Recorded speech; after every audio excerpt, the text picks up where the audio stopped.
ग्रहों के विज्ञान यूट्यूब चैनल में मैं डॉक्टर पुष्पा कांबळे आप सबका स्वागत करती हूँ। कुंडली पढ़ना सीखे के क्रम में पाठ 21 सिखाना शुरू करती है। आज के पाठ में राहु शनि की युति, राहु शनि की युति लग्न भाव से लेकर द्वादश भाव तक, यानी पहले भाव से लेकर 12वें भाव तक क्या क्या देखते हैं, कौन से भाव में शनि राहु होता है तो क्या फल देता है, शुभ फल देता है या अशुभ फल देता है, ये सब एक एक करके जानेंगे। तो चार्ट के द्वारा समझते हैं। चलते हैं चार्ट पर। शनि राहु युति लग्न से द्वादश भाव, शुभ अशुभ फल।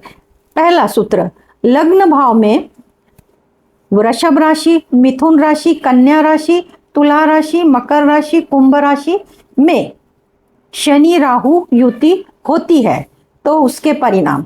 तो पहले जान लेते हैं कि पहले भाव में ये राशियां होने के बाद शनि और राहु युति कुंडली से जानते हैं।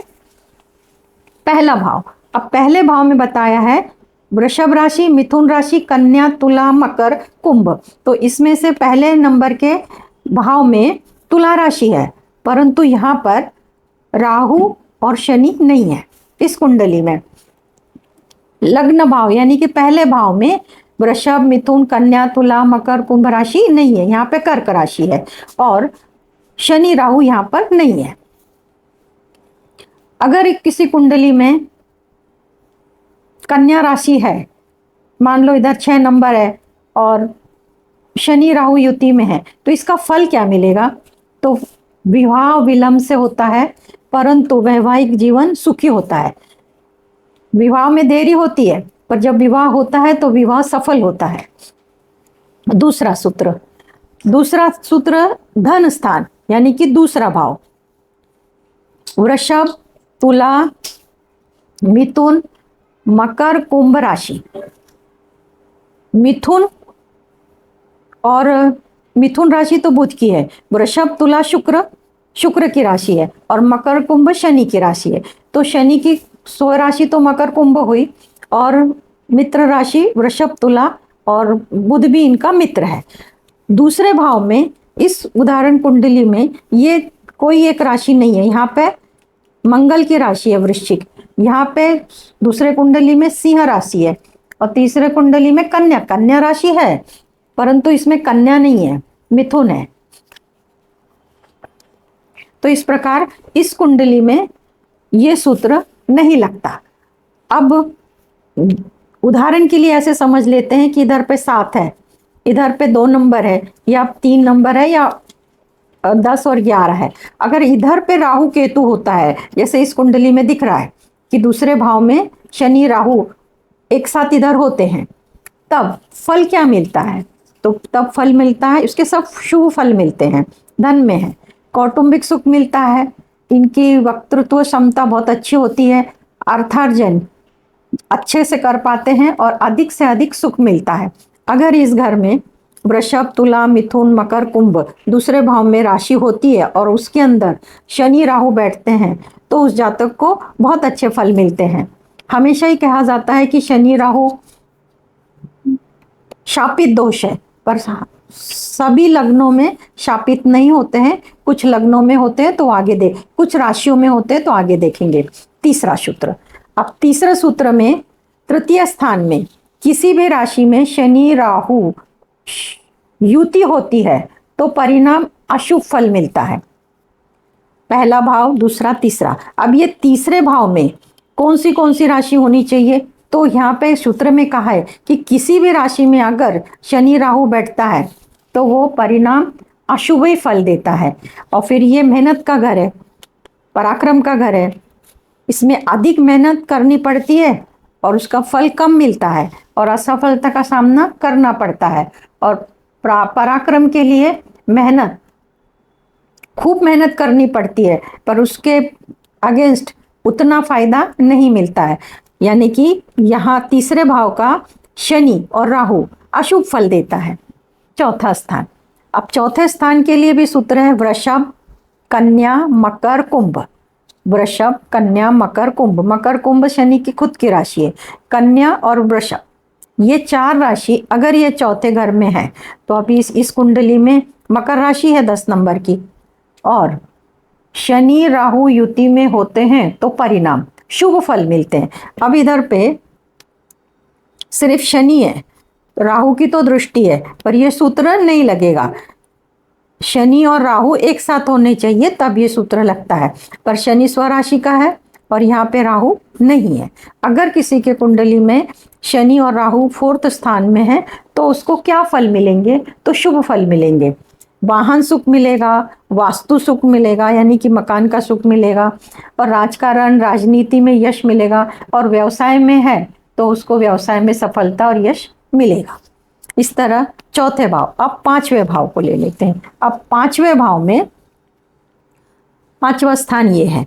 5वें स्थान में वृषभ, मिथुन, कन्या, तुला, मकर राशि में शनि राहु होते हैं तो परिणाम शुभ फल होते हैं, शुभ फल मिलते हैं। पर संतति का सुख और संतति के योग, प्रेम विवाह, अचानक धन लाभ, इनके अलावा दूसरी राशियों में भी संतति विलंब से होती है।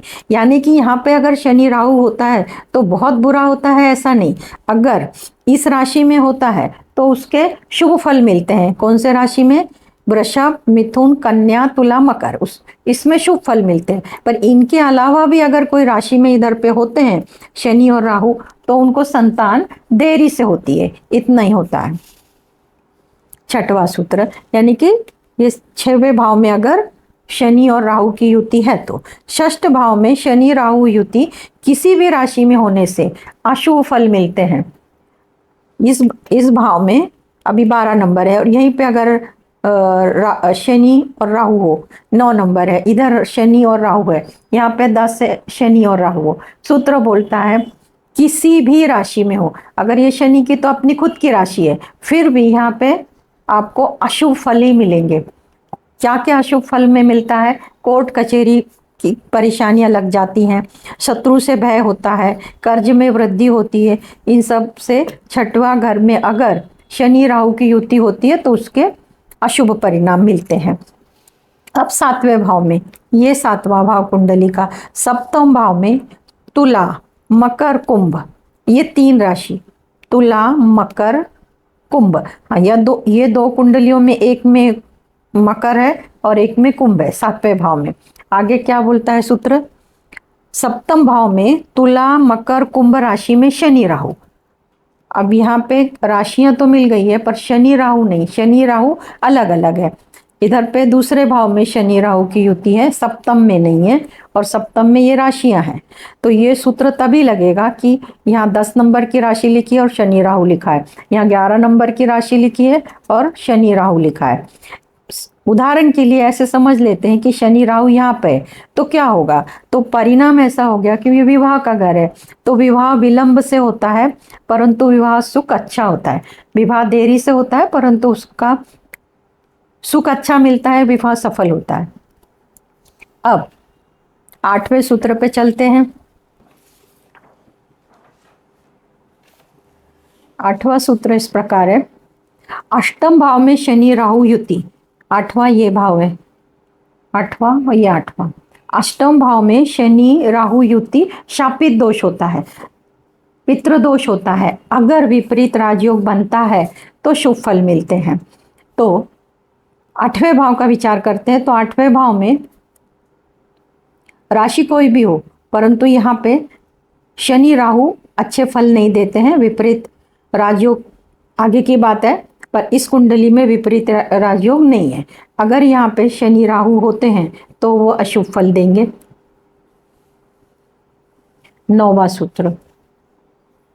अब 9वां सूत्र, वृषभ, मिथुन, कन्या, तुला, मकर, कुंभ, ये राशियां चाहिए। तो मिथुन राशि है यहाँ पे परंतु शनि राहु नहीं है, यहाँ पे गुरु की राशि है, यहाँ पे मंगल की राशि है। ये एक ही कुंडली में मिथुन राशि है।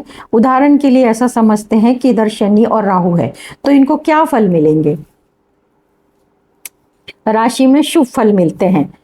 इस जगह पे अगर शनि राहु है तो जातक को शुभ फल मिलते हैं। तो क्या मिलते हैं?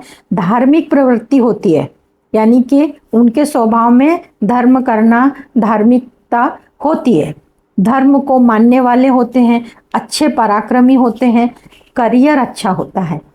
अगर यहाँ पे 9वें भाव में शनि राहु होते हैं तो उसके फल ये अच्छे मिलते हैं जातक को। अब 10वां सूत्र, अब 10वें सूत्र में दशम भाव में शनि, दशम भाव इसको बोलते हैं, यहाँ से काउंट करेंगे तो ये 10वां भाव है, यहाँ से काउंट करेंगे तो ये 10वां भाव। अब 10वें भाव में, दशम भाव में शनि राहु युति में होते हैं, राशि तुला मकर कुंभ, ये 3 राशि में होते हैं तो शुभ फल मिलता है। पर यहाँ इस उदाहरण कुंडली में देखें तो तुला मकर कुंभ तीनों राशि नहीं है, यहाँ भी मकर तुला कुंभ राशि नहीं है, यहाँ भी नहीं है। उदाहरण के लिए ऐसे समझ लेते हैं कि यहाँ पे 10वें भाव में शनि और राहु इस जातक में 10वें भाव में बैठे हैं और वहाँ पे मकर राशि है या तो कुंभ राशि है या तुला राशि है। ऐसी केस अगर ऐसी सिचुएशन बनती है, कुंडली ऐसी तैयार होती है, तो जातक को क्या फल मिलेंगे? तो इनको शुभ फल मिलते हैं, करियर अच्छा होता है, राजनीति में सफलता मिलती है, क्योंकि दशम भाव का जो राहु है वो राजनीति में सफलता दिलाता है और नेम फेम प्रसिद्धि भी दिलाता है। 10वें घर का शनि राहु बहुत अच्छा होता है, परंतु वो अंश बल में ज़्यादा होना चाहिए। अब 11वां नंबर का सूत्र, तो ये 10वें के बाद ये 11वां भाव। अब लाभ भाव में कौन कौन सी राशि होनी चाहिए? कन्या, तुला, मकर और कुंभ राशि। कन्या, तुला, मकर और कुंभ राशि में अगर शनि राहु होता है तो शुभ फल मिलते हैं, इच्छा पूर्ति होती है, बड़े भाई बहन के सहकार्य मिलता है और धन में वृद्धि होती है। तुला, मकर, कुंभ, यहाँ पर इनमें से एक भी राशि नहीं है। उदाहरण के लिए समझते हैं कि यहाँ पे कन्या राशि, यहाँ पे मकर राशि है शनि की अपनी। अब मकर राशि में राहु और शनि एक साथ है, ऐसी कुंडली में फायदा शुभ फल मिलता है और ये इच्छा 11वां भाव लाभ भाव इच्छा पूर्ति का है। यहाँ पर ये दोनों ग्रह बैठ के जातक की इच्छा पूर्ति करते हैं और ऐसे जातक को उनके बड़े भाई बहनों से सहकार्य मिलता है और उनके धन में वृद्धि होती रहती है। धन में हमेशा वृद्धि होती रहती है, जो होती है उसमें और बाढ़ होती है, जो होती है उसमें और बढ़ोतरी होती है। इस तरह 11वां भाव का सूत्र देखिए। अब 12वें भाव का, अब 12वें भाव में ये खर्चा का भाव है, इसको व्यय भाव भी बोलते हैं।